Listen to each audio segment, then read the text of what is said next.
Tadi Ani suruh beli apa ya? Mungkin tomat atau jeruk atau kedua-duanya.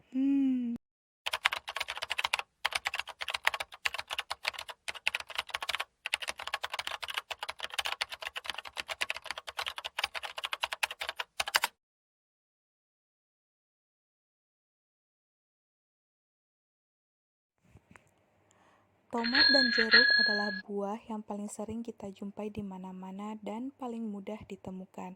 Mengkonsumsi tomat dan jeruk memberikan dampak yang baik untuk kesehatan terutama saat badan terasa kekurangan vitamin C, seperti sakit sariawan. Alasan mengapa Ani, adik Sirian, membeli jeruk tidak lain untuk menyembuhkan sakit sariawannya, sedangkan tomat yang ia beli digunakan untuk masker pada wajahnya. Namun karena Ani menggunakan sesering mungkin sehingga menyebabkan sariawannya menjadi iritasi. Terus apa yang menyebabkan hal tersebut terjadi? Sedangkan tomat yang ia gunakan pada wajahnya berdampak baik. Wajah Ani lebih bersih dari sebelumnya. Mengapa demikian?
Teori asam basa dikelompokkan menjadi tiga teori. Yang pertama yaitu teori menurut Arrhenius,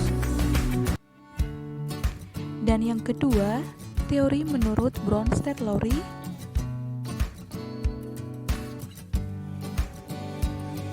dan yang ketiga teori menurut Lewis. Oke, nah teman-teman, selanjutnya mari kita bahas mengenai ketiga teori ini. Yang pertama ya, tentang Arrhenius. Teori asam basa menurut Arrhenius, dikatakan asam jika senyawa yang mengandung hidrogen dan bila dilarutkan dalam air menghasilkan ion-ion hidrogen atau simbolnya yaitu H+. Adapun reaksi pada asam ini, salah satu contohnya yaitu HCl direaksikan akan menghasilkan ion H+, bereaksi dengan Cl-.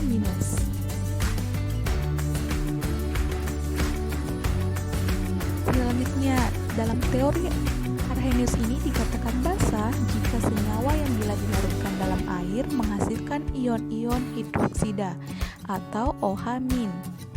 Adapun reaksi pada basa yaitu NaOH menghasilkan Na+ ditambah OH-. Nah, pada teori ini sudah jelas dikatakan bahwa yang paling terkhususnya itu ciri-cirinya itu H+ dan OH-.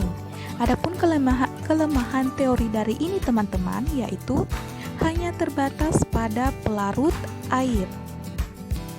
Dan juga teori ini mengatakan bahwa adapun reaksi yang tidak menggunakan air, contohnya yaitu NH3 direaksikan dengan HCl akan menghasilkan NaH4Cl. Berikut contoh dari reaksi tersebut. Kalian dapat lihat pada gambar yang tertera pada video ini.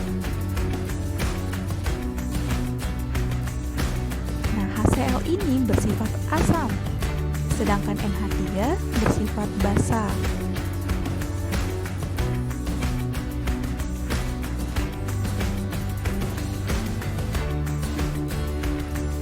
Selanjutnya, kita bahas tentang teori asam basa menurut Bronsted-Lowry. Menurut teori ini, asam yaitu dapat memberikan proton atau H+. Yang perlu teman-teman garis bawahi bahwa H+ pada asam. Proton yaitu H+, atau juga bisa dikatakan donor proton. Dan jika basa, pada teori ini mengatakan bahwa basa menerima proton H+ atau akseptor proton. Reaksi dari asam basa akan menghasilkan pasangan asam basa konjugasi. Nah, dapat direaksikan pada contoh reaksi di bawah ini, yaitu H2SO4 direaksikan dengan H2O akan menghasilkan H3O+ ditambah HSO4-. Nah, H2SO4 dengan HSO4 dilihat perbedaannya, dan H2O akan menjadi H3O+. Nah, H2O ini akan memperoleh 1H dari mana? Oke, ternyata H2O ini memperoleh dari H2SO4. Nah, H2SO4 ini memberikan 1H plusnya atau 1H atom hidrogennya kepada H2O. Sehingga H2SO4 ini yang awalnya mempunyai H hanya 2 berubah, bukan hanya tapi mempunyai H2, dia menjadi HSO4- atau berkurang menjadi tinggal 1. Nah, H2O yang hanya awalnya mempunyai 2H atom H akan mempunyai pada produk menjadi 3 atom H. Dan reaksinya menjadi H3O+. Nah, sampai segini teman-teman sudah paham dari manakah datanya? Dari manakah? Oke, lanjut. Nah, H2SO4 ini dikatakan asam. Kenapa? Karena dia memberikan proton kepada H2O. Sehingga H2O ini dikatakan basa karena dia menerima proton atau H+ dari H2SO4. Oke, sejauh ini paham lagi? Oke, lanjut teman-teman. Nah, dari reaksi ini dapat dijelaskan bahwa H2SO4 ini yang bertindak sebagai asam dan H2O ini yang bertindak sebagai basa, tentunya pada produk mempunyai juga pasangan asam basa. Nah, yang manakah pasangannya? Ya, pasti kalau H2SO4, carilah di produk yang mempunyai atom yang sama. Ada H sama, ada S sama, ada O sama. Pasti HSO4. Nah, karena H2SO4 ini asam, maka HSO4 ini basa. Nah, kita pasangkan, atau sebelumnya kita berikan dulu Ini untuk bisa membedakan nanti yang mana asam 1, yang mana basa 1, yang mana basa 2, yang mana asam 2. Nah, H2SO4 di sini sebagai asam 1, HSO4 sebagai basa 1. H2O sebagai basa 2 dan H3O sebagai asam 2.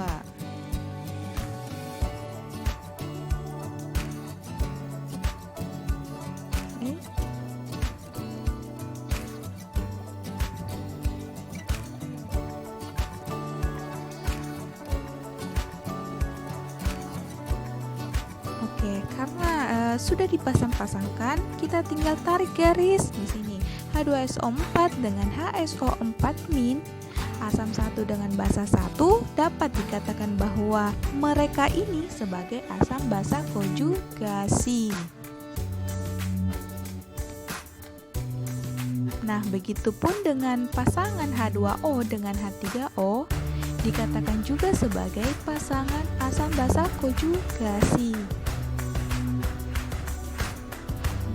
Perlu kalian teman-teman tanamkan bahwa jika pada reaktan sudah mempunyai asam basa, pasti pada produk juga mempunyai asam basa. Jika pada H2SO4 atau reaksi awalnya di sini dikatakan asam, pasti yang ditambahkan H2O ini basa, jadi asam basa seperti itu, karena kan teorinya asam basa, ya kan? Bukan asam-asam, jadi asam basa. Nah, di reaksi ini ternyata memiliki selisih 1H+.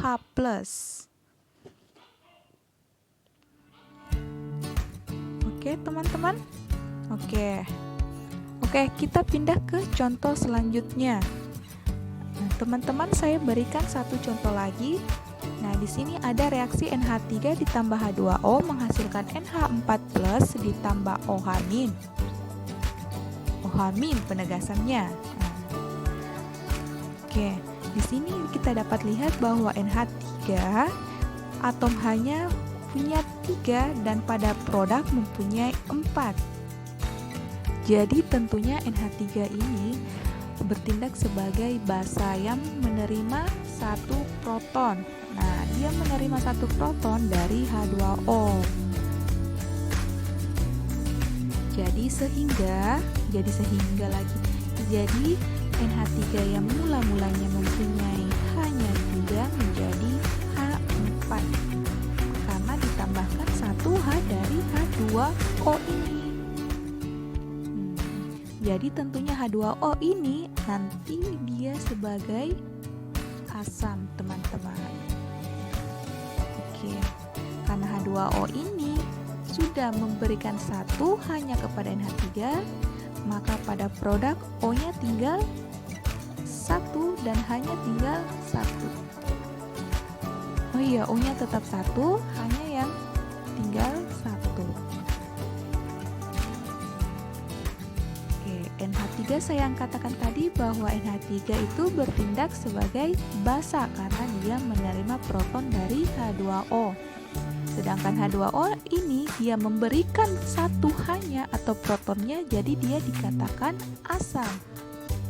Jadi karena contoh sebelumnya asam basa pada reaktan, di sini basa asam.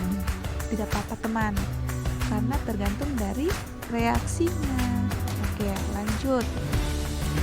Nah, jika pada reaktan basa asam, jadi pada produk kita hubungkan dengan yang mana atau kita cari yang mana pasangannya yang mempunyai unsur yang sama. NH3 dipasangkan dengan NH4+ karena di reaktan dia basa, jadi di produk dia asam. Nah, H2O di reaktan dia asam, di produk dia sebagai basa. Jangan teman-teman asam-asam, basa-basa, tidak boleh, harus tetap mengikuti teori, yaitu teori asam basa. Nah, kita tulis di situ basa 1, di sini asam 1. Nah, di sini asam 2, sini basa 2 supaya kita cocok-cocokkan, teman-teman. Nah, di sini basa 1 dicari pasangannya. Oh, ini asam 1. Nah, nanti menjadi pasangan asam basa konjugasi. Begitupun dengan H2O dengan OH-. Kita pasangkan asam 2 dengan basa 2. Nih, H2O dipasangkan dengan OH- juga akan menjadi pasangan asam basa konjugasi. Oke teman-teman, dari kedua contoh ini sudah paham? Oke, selanjutnya kita akan membahas mengenai teori yang terakhir, yaitu teori asam basa menurut Lewis. Pada Lewis, dikatakan asam jika zat yang dapat menerima pasangan elektron. Nah, menerima pasangan elektron. Dan teman-teman harus ingat bahwa kalau di Lewis dia menerima pasangan elektron atau akseptor proton. Kebalikan dari Bronsted-Lowry tadi. Kalau Bronsted-Lowry tadi dia sebagai donor proton, kalau ini akseptor, kebalikannya yaitu akseptor pasangan elektron. Nah, kalau basa yaitu zat yang dapat memberikan pasangan elektron atau donor pasangan elektron. Nah, teman-teman dapat lihat reaksinya di bawah ini, yaitu NH3 ditambah dengan H+ akan menghasilkan NH4+. Kita mau lihat di mana pasangan elektron dari reaksi ini. Nah, tentunya pasti dengan struktur Lewis. Struktur Lewis ini pasti teman-teman sudah mengetahuinya dari atau sudah mempelajarinya di kelas 1 SMA di semester awal, semester ganjil ya. Oke, selanjutnya kita coba gambarkan bagaimana struktur Lewis dari reaksi ini. Nah, karena nitrogen N memiliki nomor atom 7 sehingga dia mempunyai Lewis 5 karena 2 5. Jadi mempunyai titik-titik 5 teman-teman. Dan H di sini mempunyai nomor atom 1 jadi cuma mempunyai Lewis 1. Oke, kita tambahkan. Nah, Lewis dari H+. Nah, tetap seperti ini teman-teman, H+. Nah, akan menghasilkan NH4+. N-nya 1 hanya ada 4. Nah, oke, karena dia bermuatan plus, jadi kita dalam kurungkan ya teman-teman supaya bisa membedakan yang mana struktur, yang mana muatan. Oke, nah teman-teman, di situ dapat dilihat di sini ada 2 titik atau 2 Lewis yang tidak berpasangan atau dia bebas. Maksudnya dia tidak memiliki ikatan ya, karena N ada N-nya 1 hanya 3 sedangkan ada 2. Ada 2 yang bebas, maka dikatakan basa Lewis. Sedangkan H+ yang ditambahkan dikatakan asam Lewis karena dia menerima pasangan elektron. NH3 dikatakan basa Lewis karena dia memberikan pasangan elektron. Oke teman-teman, kita coba lagi ke contoh selanjutnya, yaitu H+ ditambah OH- menghasilkan H2O. Nah, kita lihat reaksinya. Oke, H+ ditambah OH-. Nah, karena O di sini mempunyai nomor atom 8, maka tentu Lewisnya atau konfigurasi elektronnya 26. Nah, di sini teman-teman lihat bahwa O ini memberikan pasangan elektronnya kepada H, sehingga OH- ini dikatakan basa Lewis, sedangkan H yang menerima pasangan elektron dikatakan asam Lewis. Nah, begitu teman-teman. Oke, contoh selanjutnya, Ibu Mimin memberikan lagi satu contoh untuk lebih jelasnya lagi ya. Nah, pahami contoh berikut. Ada NH3 ditambah BF3 menghasilkan NH3 BF3. Nah, N di sini ada 1, hanya ada 3. Tentunya ada 2 atau 1 pasang elektron yang tidak mempunyai pasangan. Nah, ditambahkan dengan BF3. B di sini 1, F-nya ada 3. Nah, di sini